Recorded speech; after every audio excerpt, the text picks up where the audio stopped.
Welcome back to my channel Limelight Leaks. Please share and subscribe and hit the bell icon for new updates. You had a lot of it said Paul. It did say Paul. It did say Paul. It said Paul.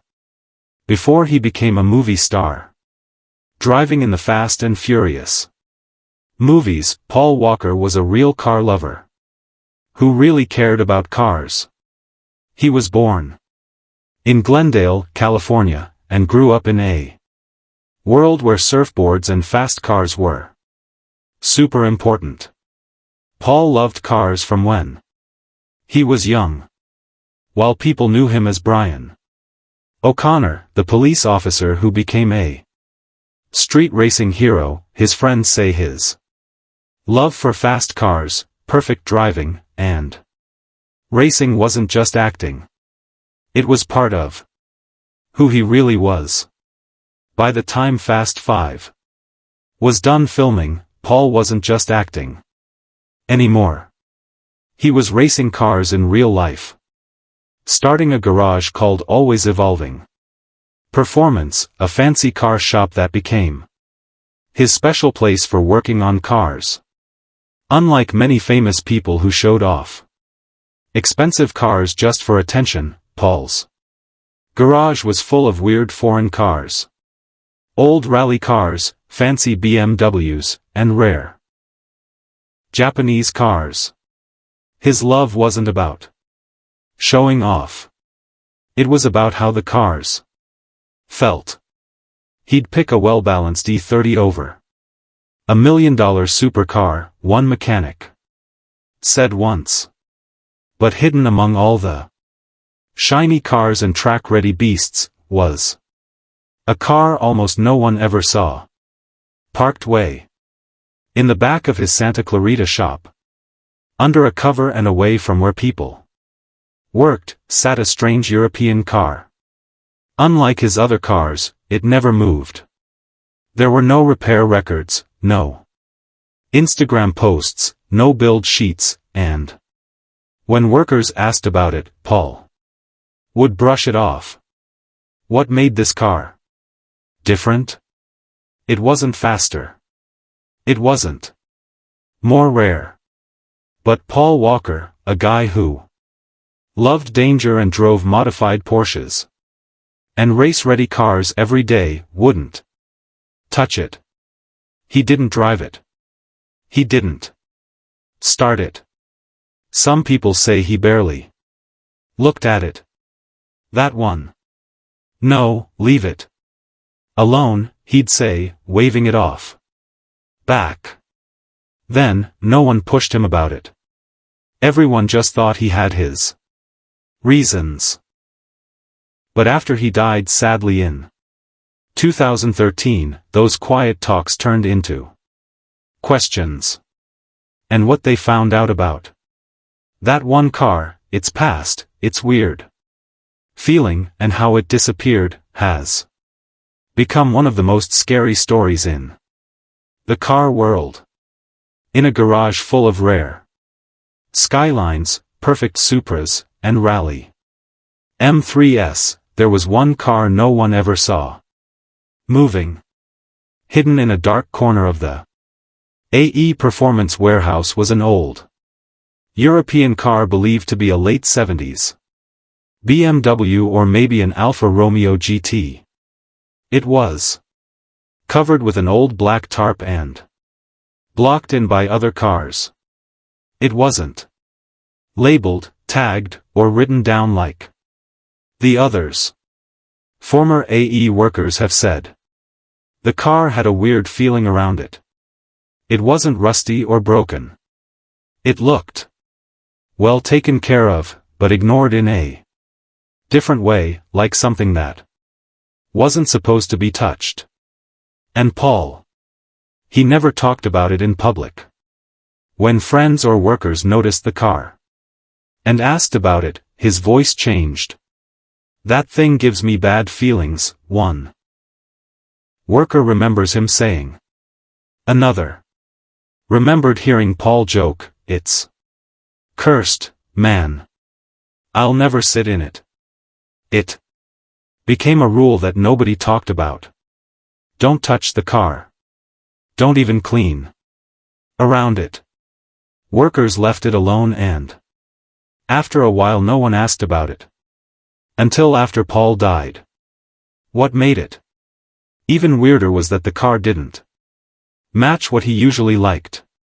Paul loved Japanese cars, high-revving German cars, and powerful American muscle cars. This car didn't fit, and yet he kept it and never sold it. As people got more curious after Paul died, rumors started to spread about where the ghost car came from. Looking into old import records and photos from the AE warehouse, internet detectives and car fans guessed the car was originally brought from Europe in the early 2000s and had a dark story attached to it. One story says that the car had been in a deadly crash overseas. The person who owned it before, a young man, died behind the wheel during a night rally on twisty mountain roads. The car was said to be totally wrecked, but somehow it made its way to the US, fixed up, and repainted. It went through at least 2 collectors before ending up with Paul. Some say he bought it without knowing the backstory. Others say he found out later and that's why he parked it untouched in the farthest corner of his garage. One scary detail. People say that when mechanics once tried to move it, the electronics went crazy. Interior lights flickered. The engine tried to start but wouldn't. And the battery, even though it was brand new, died right away. Whether it's a myth or truth, something about this car made Paul nervous. And coming from a man who regularly drove 150 miles per hour on canyon roads, that meant something. The most telling clues about Paul's worry came not from public interviews, but from talks shared privately with his close friends. Roger Rodas, Paul's business partner and close friend, once mentioned the car during a late-night talk at the garage. According to one worker who heard it, Roger asked Paul why he didn't just get rid of it. Paul said quietly, "I don't want to touch it. I don't know what it is, but it feels wrong." He reportedly said the car gave him headaches when he sat inside, that its silence was too loud. Roger, who was always logical, suggested maybe it was in his head, connected to something he couldn't remember, but Paul said, "It's cursed, man." It was one of the few things Paul joked about that he never smiled while saying. In a 2012 behind-the-scenes video for Fast and Furious 6, Paul walked past a group of show cars during filming and said, "You can tell when a car's got good energy and when it doesn't." It seemed like a casual comment, but those who knew about the ghost car said that phrase hit differently. He never named the car, never talked about it in interviews, but it was always there. And after his death, things would only get weirder. After the terrible accident that killed Paul Walker and Roger Rodas in November 2013, AE Performance, Paul's private car, Haven, was locked up tight. Family, lawyers, and close friends moved quickly to protect Paul's memory and figure out who owned his huge car collection. The warehouse located in Valencia, California, became a place of silence. Workers were let go. Cars sat still. Tools got rusty in drawers. It was as if Time stopped inside those walls. But among all the organization, one part of the garage got strange attention. The back row where the cursed car was kept.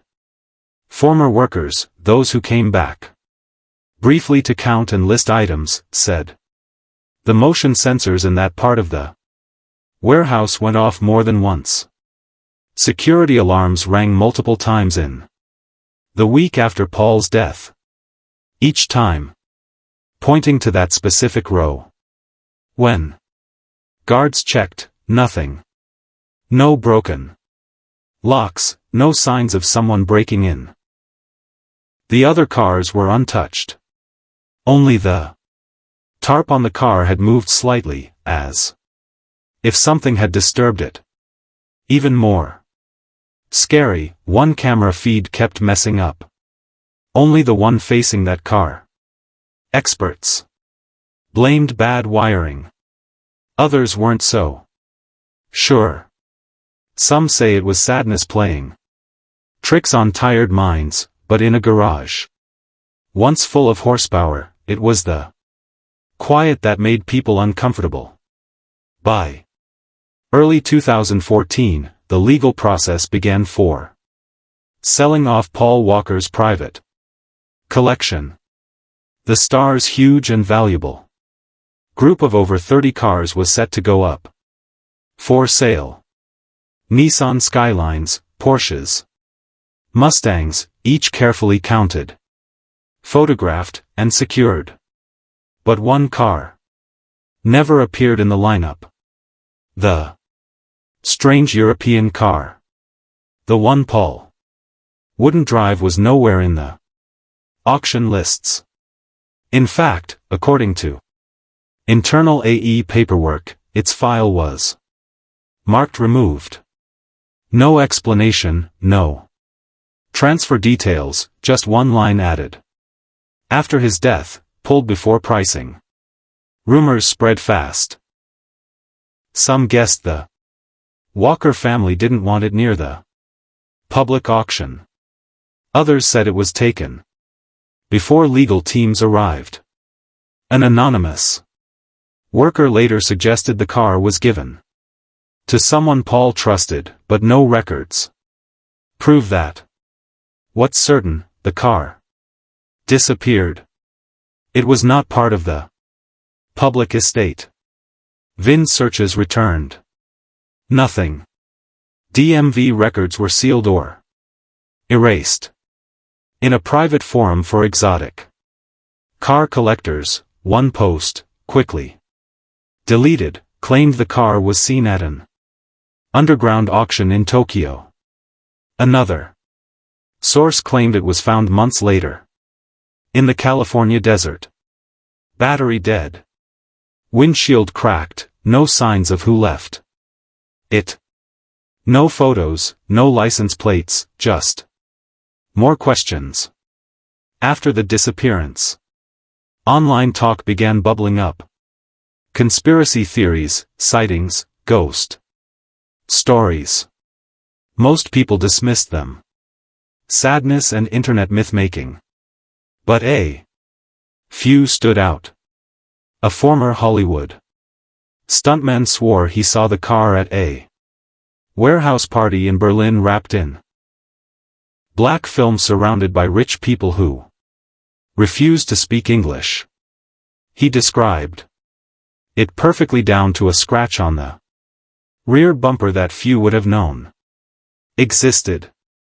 A warehouse worker in Nevada claimed to have seen it delivered to a private collector's hangar by unmarked trailer, only to vanish the next day. But the most disturbing report came from a collector in Arizona who said he bought a mystery car from a third-party broker. He never made the connection until later, but swore the electronics would fail every time he tried to start it. The lights flickered. One time the horn blared without warning, and then the car locked itself with the keys inside. When he looked into the car's Background: the VIN didn't match any official database, and when he reached out to the seller, the number was disconnected. He returned the car to the broker the next day and never heard from them again. Was it just a cursed car story? Or was there something real in the metal? Something that even Paul Walker had felt and feared. By now, the story of the haunted car was growing into something bigger, something stranger.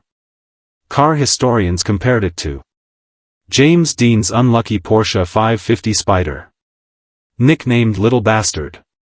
A car that not only took his life, but seemed to bring bad luck to anyone who touched it. Tires exploded without reason.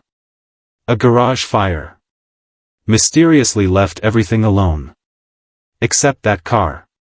Even the mechanic who towed it reportedly died in a freak accident involving the very truck carrying it. Could Paul Walker's mystery car be in that same cursed group? Paranormal experts gave their opinions. One theory: objects can soak up trauma. That emotions, especially those from violent deaths, can print themselves onto a thing, especially if it's metallic, frequently touched, and emotionally charged. Mechanics who briefly worked near Paul's unknown car said it gave off a weird energy. Some avoided it completely. One reportedly refused to even sit inside. Paul himself had joked once in passing, that car just feels off, like it remembers something it shouldn't. That's what makes the whispers more scary, that he felt it long before the rest of us did. Is it possible that trauma, fear, and fate crashed together inside a forgotten car? And if so, does that energy stay with it long after the driver is gone? The Walker family has always handled Paul's memory with care, dignity, and quiet strength. They've honored his love for cars and charity through the Reach Out worldwide foundation and helped keep his memory alive without tabloid drama. But one story about a single car Paul feared has never been talked about. In a 2015 off-the-record conversation with a high-end collector close to the Walker estate, a chilling quote came out. There was one car they didn't want near Meadow. That's Paul's daughter who got much of his estate, including rights to his cars and memorabilia. Why the exclusion? Why the secrecy? Insiders said the car was not up for discussion. It was quietly removed from inventory before the auction. Legal paperwork wasn't filed. No statement was made. Some say it was done to honor Paul's wishes. Others believe it was out of fear of what the car might still carry, emotionally or otherwise. Attempts to get answers from Paul's former business partners were met with vague responses. One simply said, "Some stories aren't ours to tell." In the world of celebrity cars, most vehicles are showed off. This one, it was buried. In the end, what are we left with? A man known for his bravery, afraid of a single machine. A car that never made it to auction, never appeared in fan collections, never showed up in car magazines, YouTube reviews, or museum tours. It just vanished. But maybe that's the point. Maybe this wasn't a car meant for glory or restoration. Maybe it was something else entirely. A symbol of unfinished business, of private fears, of a moment frozen in time. We may never know the full truth behind Paul Walker's haunted car. Whether it was cursed, spiritually marked, or just a coincidence wrapped in tragedy. But ask those who were closest to him, those who saw the way he looked at it, the way he avoided it, and they'll tell you the same thing. Paul Walker could handle fire, speed, risk, even death on screen. But when it came to that car, he walked away. Because sometimes the scariest thing in a garage isn't what it is, it's what it remembers.